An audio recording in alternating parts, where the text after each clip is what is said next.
Hai guys, kembali lagi ke channel Liam Audio and Sport. Terima kasih teman-teman sudah mampir ke channel saya. Kali ini adalah sesi untuk sharing ya teman-teman ya, sharing untuk sound system ya teman-teman. Saya akan sharing tentang sound system dan berdasarkan dari pengalaman saya ya teman-teman ya. Saya ingin membicarakan soal pengetahuan untuk audio knowledge atau basic-basic audio yang harus dikuasai, atau kalau misalnya kita menguasai audio knowledge dengan baik, itu akan menambah nilai tambah plus kepada kita sebagai pemain musik, atau yang sudah pasti sih sound engineer ya. Sound engineer udah pasti basic audionya harus kuat gitu ya, harus bagus.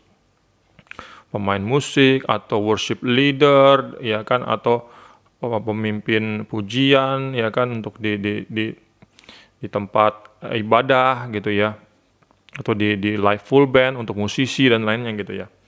Karena kalau misalnya kita mengerti soal dasar-dasar audio, kita mempunyai satu standar gitu ya. Jadi kita punya satu standar yang bisa diterima untuk kalangan umum gitu teman-teman. Jadi bukannya maunya kita gitu. Kalau misalnya selera kita, pokoknya gue maunya selera gue gitu. Selera gue yang terbagus. Nah itu yang sifat-sifat yang nggak bisa diterima teman-teman untuk di dunia sound system gitu ya. Misalnya saya sengaja ini ya teman-teman buka di mixer ini, mixer digital gitu ya. Untuk basic audio ya, yang paling penting ya kalau menurut saya itu ya. Jadi kita juga harus tahu dulu pertama itu basic audio itu apa. Untuk audio atau suara gitu kan. Misalnya kalau di mixer digital ini kita lihat sini ya. Nah di sini kita lihat. Nah kita lihat di sini, kita lihat ada parametric equalizer. Nah teman-teman bisa lihat nih di sini parametric equalizer ini adalah frekuensi suara ya. Frekuensi audio atau frekuensi suara itu adalah dia tuh bergerak, maksudnya dia tuh berada pada frekuensi ini, dari rentang frekuensi 20 Hz ya, di sini 20 Hz sampai dengan 20 kHz sampai 20.000 Hz gitu ya. Nah, itulah frekuensi suara gitu. Misalnya saya contohin ya, saya masukin suara saya ke mikrofon ini. Cek cek cek cek cek, ini ada signalnya. Dan di sini yang bergerak-gerak ini adalah signal dari suara saya. Cek cek cek cek, tes satu ya. Cek cek cek, ini saya matiin dulu. Cek cek cek cek. Cek cek cek, satu. Tes. Nah, teman-teman bisa lihat di sini ya. Ini yang bergerak-gerak ini adalah frekuensi suara dari saya. Biasanya vokal atau vokal manusia itu sekitar frekuensinya ya sekitar 80 Hz sampai dengan 10 ya, sampai dengan 10 kilo ya, 10 kHz sampai dengan 10.000 gitu. Cek cek cek cek. Nah, teman-teman bisa lihat nih rentang frekuensinya gitu. Ya kan? Cek cek cek, tes. Nah, juga teman-teman tuh bisa perhatikan ya. Ini saya lagi ngomong nih, cuma cek cek cek cek. Ini saya sudah mencari gain structure dengan benar, maksudnya volume gain saya sudah benar gitu teman-teman. Karena kan saya cari di sini config, nah di sini. Nah, saya cari gain structure saya di sini 20. Maksudnya perolehan gainnya sudah benar gitu. Cek satu. Kalau misalnya gain structure saya sudah benar, perolehan suara saya sudah benar, teman-teman lihat nih, saya bisa bicara di sini cuma tidak melewati dengan batas 0 di sini. 0 di sini, 0 desibel. Cek di sini ya. Ini adalah batasannya teman-temannya. Satu, cek. Signal suara saya itu hampir tidak melewati gitu, kecuali saya teriak-teriak sekali gitu ya. Satu, cek.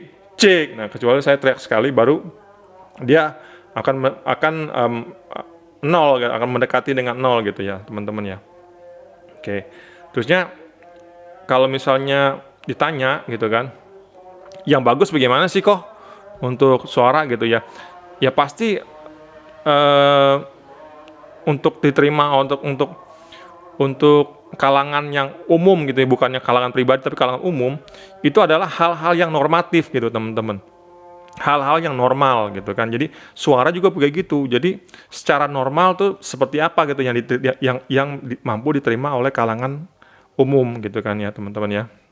Jadi kalau misalnya di sini ya frekuensi suaranya, ini kan ini frekuensi suara.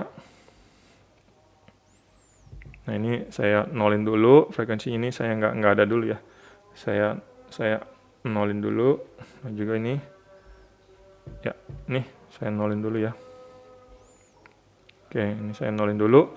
Ini saya namanya kalau di equalizer ini di flat. Ini frekuensi suara yang nol gitu, yang datar, yang flat, normal.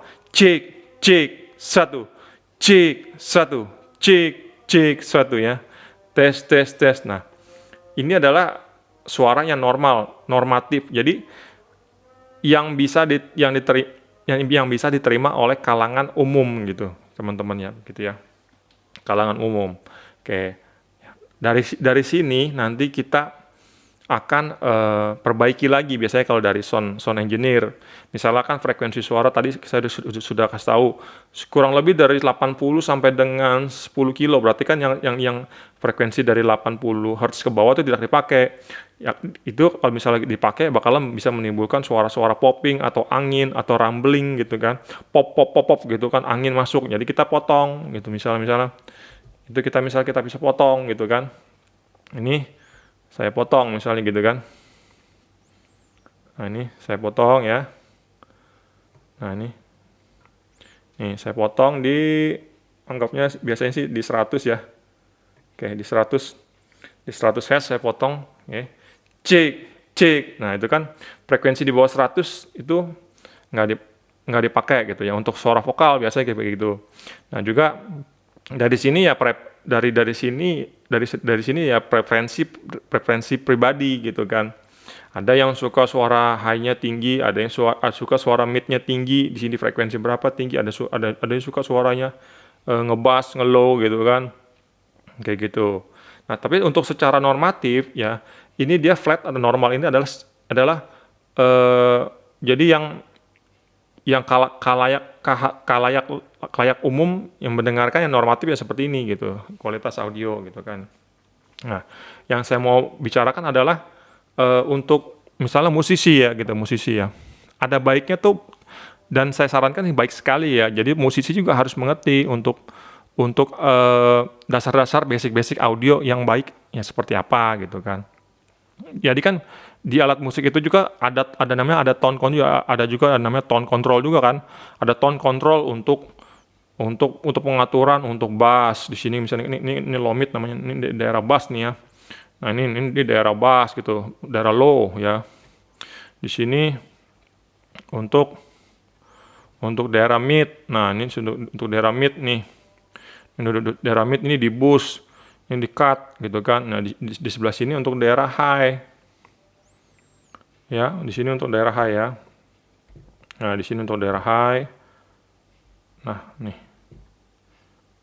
Nah, ini untuk daerah high nih, teman-teman. Nah, ini. Untuk daerah high gitu kan. Jadi yang kalian boost itu atau tone control yang kalian boost itu adalah yang ini itu loh. Frekuensi yang ini yang kalian boost, yang kalian cut, yang kalian kurangin, yang kalian tambahin gitu kan. Ada baiknya itu adalah secara normatif gitu. Maksudnya kamu biarkan dulu aja dalam posisi 0 gitu kan, dalam posisi 0 normatif. Terusnya dari situ baru kamu boleh adjust ya. Tapi adjustnya juga nggak boleh terlalu drastis juga gitu ya. Nggak boleh langsung misalnya posisinya 0 kamu naikin kalau misalnya fullnya nih plus 6 gitu kan. Oh, saya fullin supaya suara bassnya berasa plus 6. Wah, di sini misalnya di sini ya.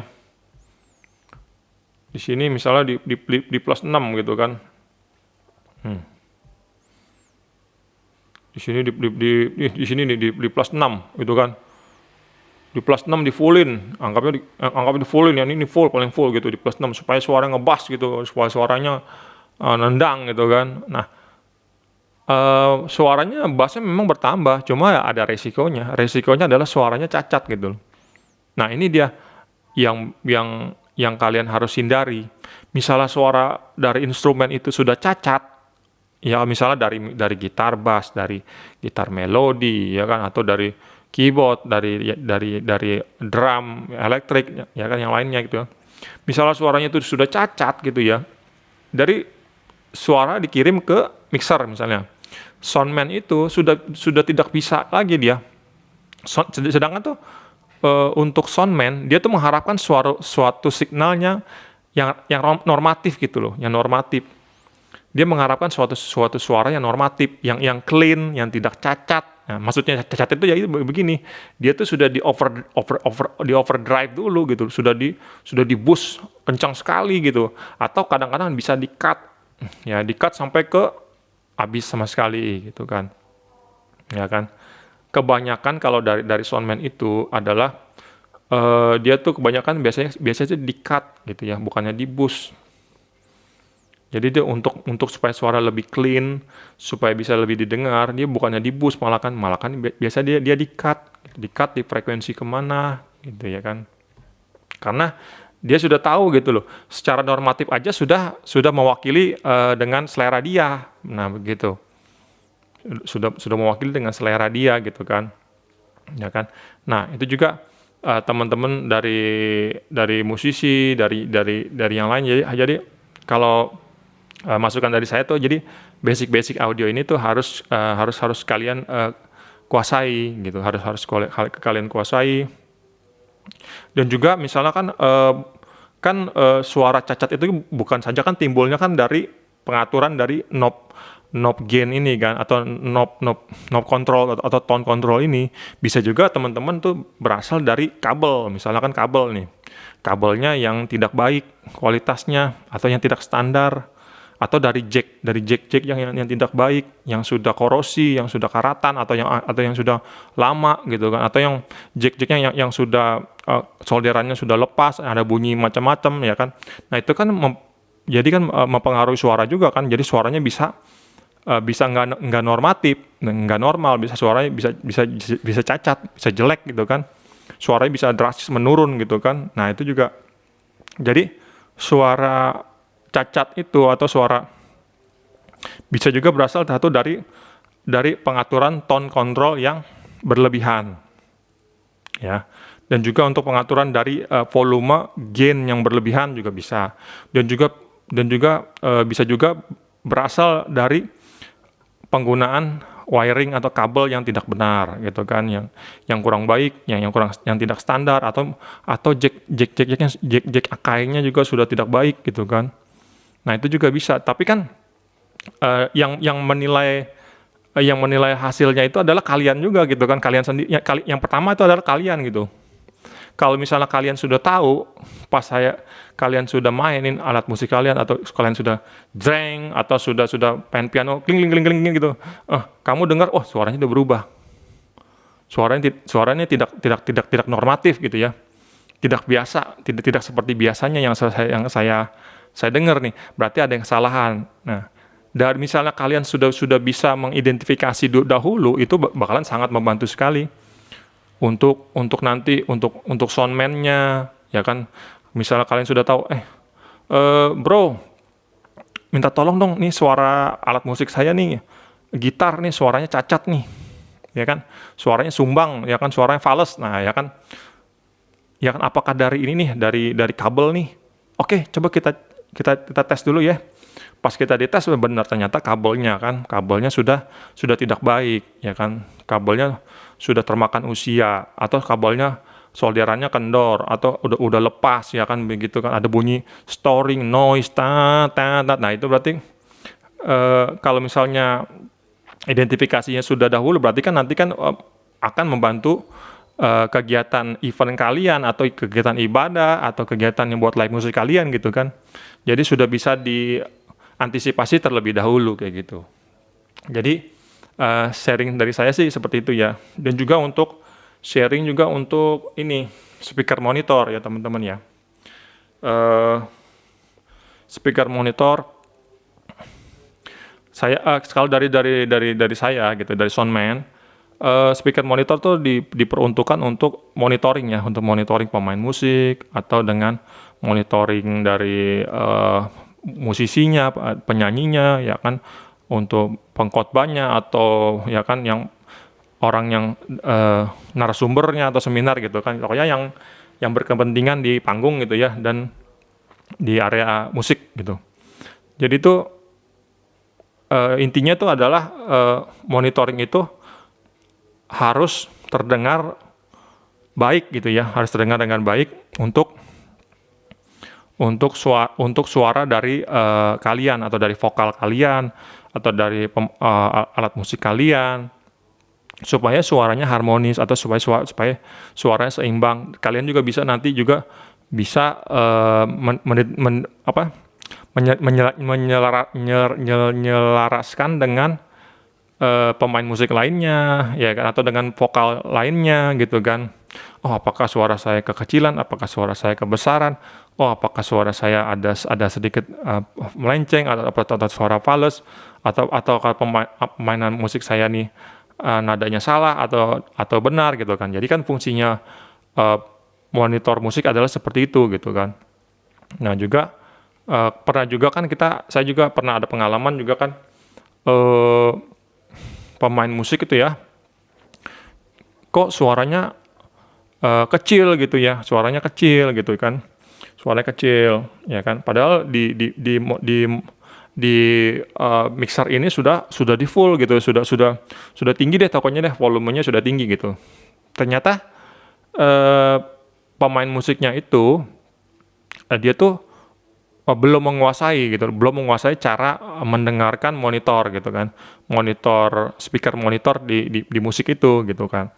Jadi tuh speaker monitor itu dipasang di situ untuk agar bisa menyelaraskan suaranya gitu untuk pemain musik lainnya.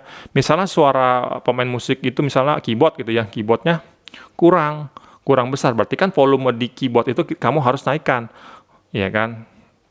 Nah, atau volume keyboard itu kamu harus kecilkan gitu kan, karena kebesaran, ya kan, terlalu besar menutupi dengan pemain musik yang lain. Nah, kayak gitu. Oke, jadi penguasaan untuk speaker monitor itu ya harus perlu. Ya, sekarang kan zamannya kan malah kan sudah berubah ya untuk sudah ke in-ear monitor, malah kan lebih private lagi, lebih enak lagi gitu ya. Walaupun untuk penggunaannya itu ada yang sudah siap dan juga ada yang belum siap gitu ya. Ada yang masih maksudnya ada yang masih belum berkenan dah gitu untuk ngapain sih pakai yang in-ear monitor gitu, ribet. Nah gitu, kadang-kadang kan yang kayak gitu-gitu kan kita ya ada plus ada minusnya juga ya teman-teman gitu ya. Kita juga nggak bisa nyalakan juga mereka mungkin tidak suka karena atau preferensi pribadi mereka gitu ya. Nah, tapi untuk kedepannya itu teman-teman ya, semuanya tuh harus beralih ke in-ear monitor, karena itu kan lebih private ya kan, lebih eksklusif ya di telinga kita, jadi kan ya itu lebih jelas lah gitu ya kan. Jadi terusnya dari segi audio itu kan di panggung nanti tidak ada kebocoran dari audio gitu yang berlebihan, karena semuanya kan terfokus ke telinga masing-masing begitu ya. Gitu sih. Memang sih untuk penggunaannya memang untuk pertama itu harus beradaptasi dulu gitu ya. Ya intinya ya kita harus untuk hal yang baru kita harus mencobalah gitu. Untuk harus mencobanya hal yang baru gitu kan. Anggapnya belajar untuk hal yang baru kita pakai gitu kan. Jangan mengabaikan hal-hal yang baru gitu kan. Yang hal yang baru itu kalau misalnya itu untuk kebaikannya bersama ya harus diperhatikan dan harus dilakukan gitu kan. Kalau misalnya merasa itu tidak berguna atau tidak itu ya jangan dilakukan gitu ya kan. Baik, sekian dulu teman-teman untuk sesi sharingnya ya, untuk pengenalan untuk audio knowledge ya, untuk basic sekali ya, audio knowledge untuk pemain musik, untuk musisi, untuk vokalis, dan juga untuk ya kan, dan untuk yang ini ya, yang berada di panggung ya kan, di stage, untuk yang sudah pasti sound engineer gitu ya, dan lain-lainnya. Oke, terima kasih teman-teman sudah menonton. Kiranya ini bisa bermanfaat dan juga bisa berkenan, bisa di-share, di-like, dan di-subscribe channel saya. Saya pamit dulu. Salam audio, salam olahraga. Semoga kita sehat selalu.